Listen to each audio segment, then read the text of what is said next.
welcome to another What's for Dinner on WW. In this video, I'm going to be showing you what we had for dinner this week on Weight Watchers, as well as giving you the points, calories, and macros for all of these meals. Be sure though to check down below in the description box where you will find the full list of ingredients, instructions, recipe builder links, as well as some additional nutritional info for all of these meals. But let's jump in and see what we had for dinner this week. First up is crock pot chicken and dumplings. This is a family favorite. It is also a 2-ingredient dough recipe. This starts with your crock pot, and you're going to add in some chicken broth, 2 cans of cream of chicken soup, and this is the 98% fat-free kind. And I'm just using a Kroger brand today.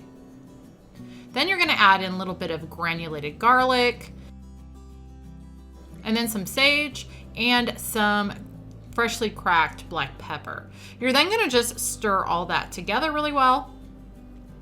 And then you're going to add in some chopped celery and onion. And then you're going to stir that in. Once you've got that all stirred together well, you're going to nestle in 2 boneless, skinless chicken breasts, uncooked.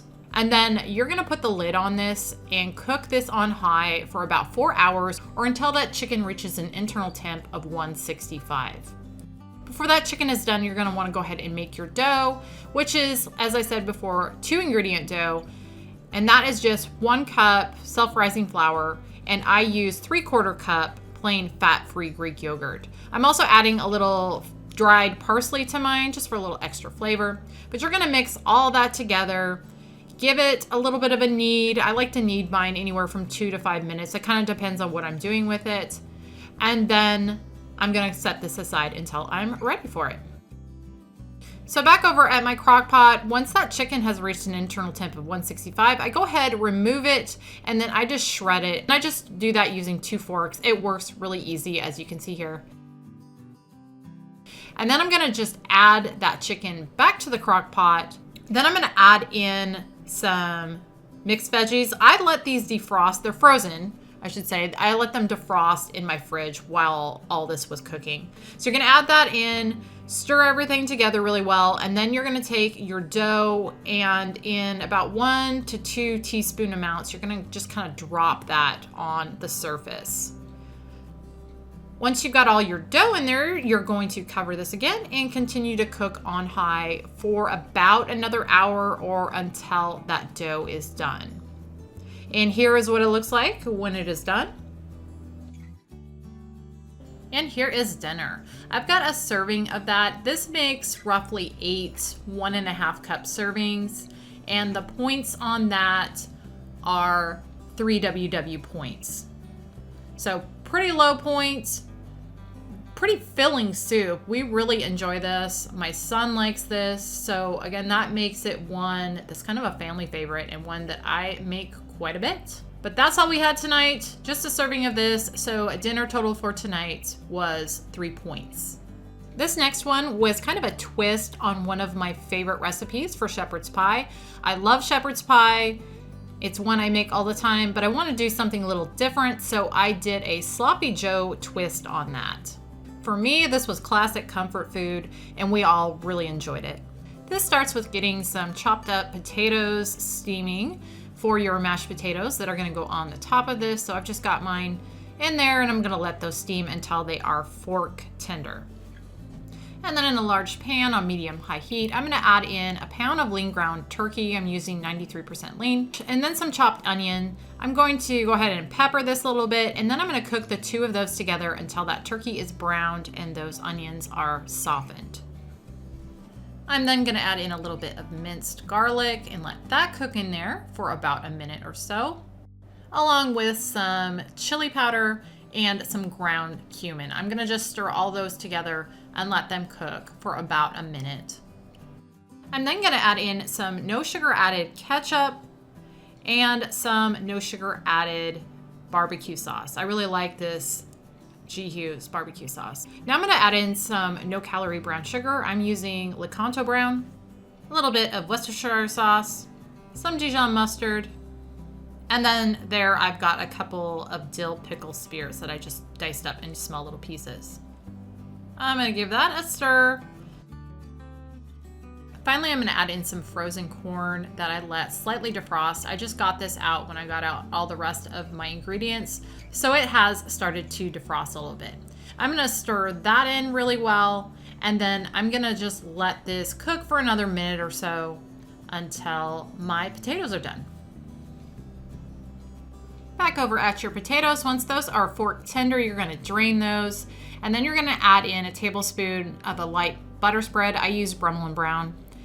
A little bit of salt and pepper to taste, and then about a 1/4 cup of fat-free Greek yogurt.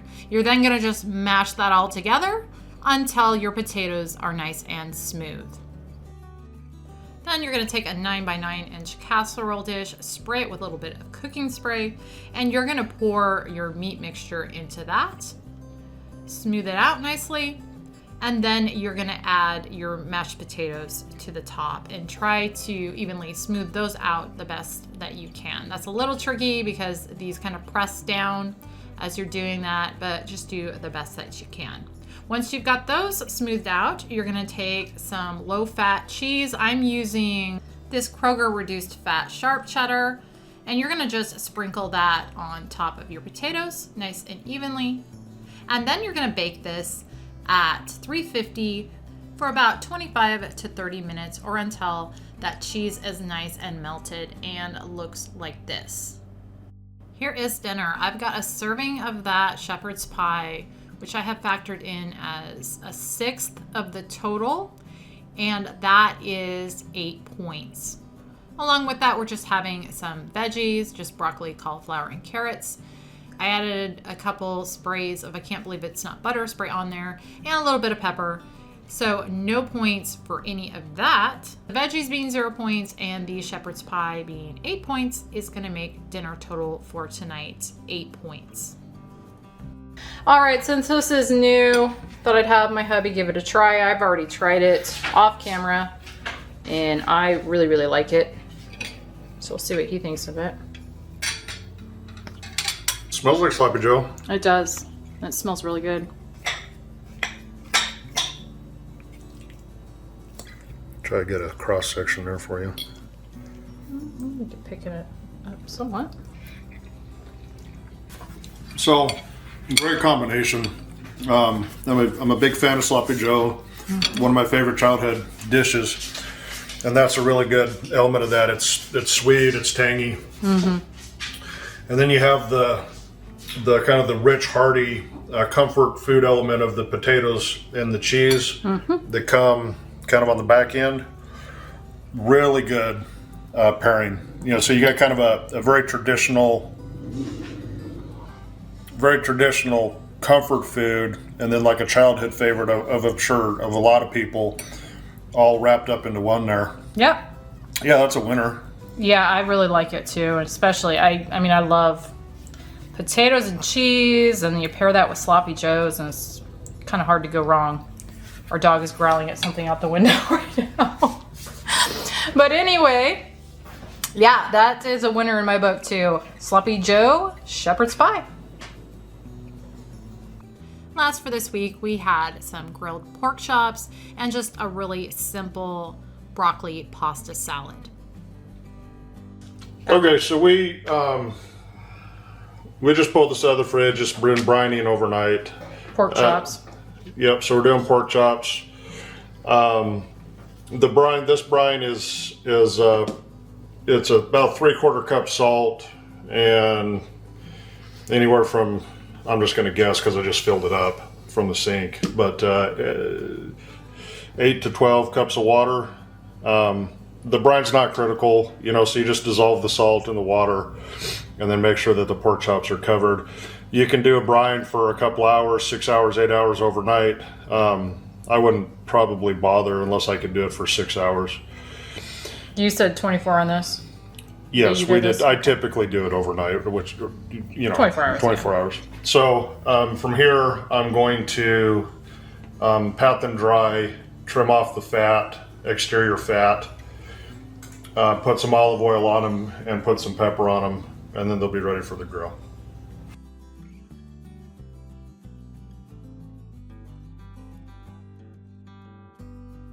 So they're dried off. This is where I'm going to trim them, and then oil and pepper them. Now you can salt one side, you can salt both sides, you can not salt it. You know, the brine is more of an add moisture thing if you don't add a bunch of seasoning to it, but it does add saltiness, so we're not going to go with any salt this time. We're always watching salts anyway.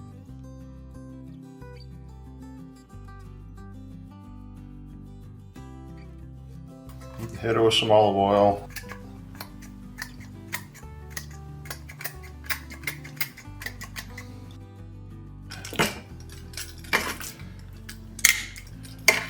I don't believe much in, I don't think pork chops need a whole lot of seasoning because the meat has a really good flavor.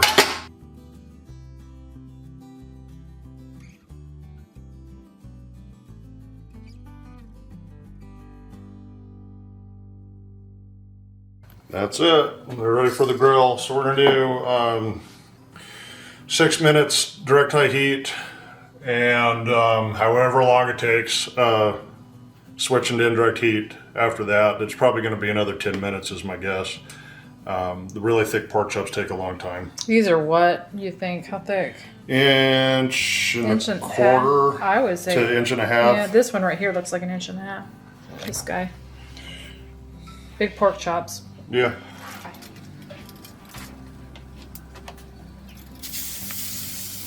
I love the sizzle sound. Because I'm going to have to turn these over and over and over again, they're not going to have the real pretty marks, so I'm not going to rotate them. I'm just going to flip them with for the high heat. So you're doing 6 minutes of high heat? Yep, so I'm going to flip them to 3.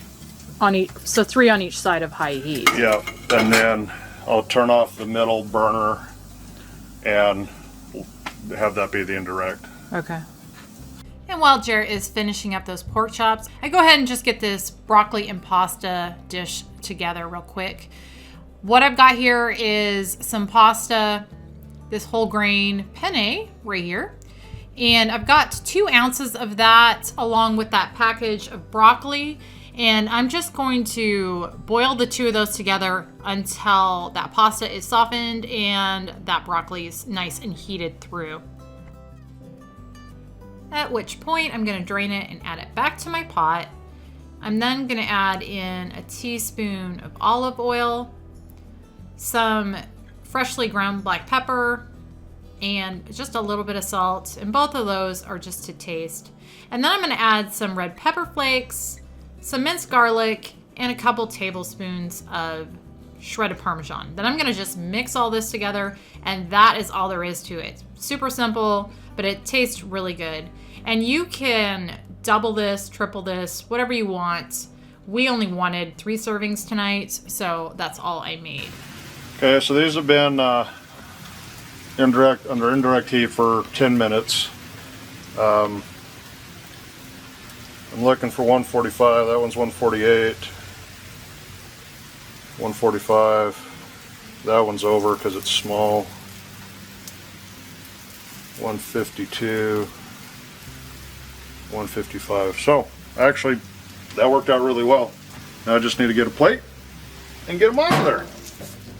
All right, here is dinner. I've got one of those pork chops, and that is just about 6 ounces worth of pork chop there, and that's going to be 6 points. I'm not going to factor in anything for the brine, including the olive oil, because I don't think we even used a teaspoon of olive oil total, and that would only be a point if we did for a teaspoon divided between 6. So I'm not going to count any points for the brine, just going to count the pork chop itself, and they are a point an ounce, and like I said, I've got 6 there. So 6 points for the pork chop. And then my broccoli pasta here, I've got a serving of it, which is roughly a cup, and that is 3 points. So dinner total for tonight is going to be 9 points. And that is gonna do it for our Weight Watcher meals this week. I hope you guys enjoyed, and maybe this gave you some ideas. As I said in the beginning, be sure to check down in the description box for all the info you're gonna want on these meals. It'll all be down there, or links to it down there. So definitely check that out. But thank you for watching, and I will see you on the next one.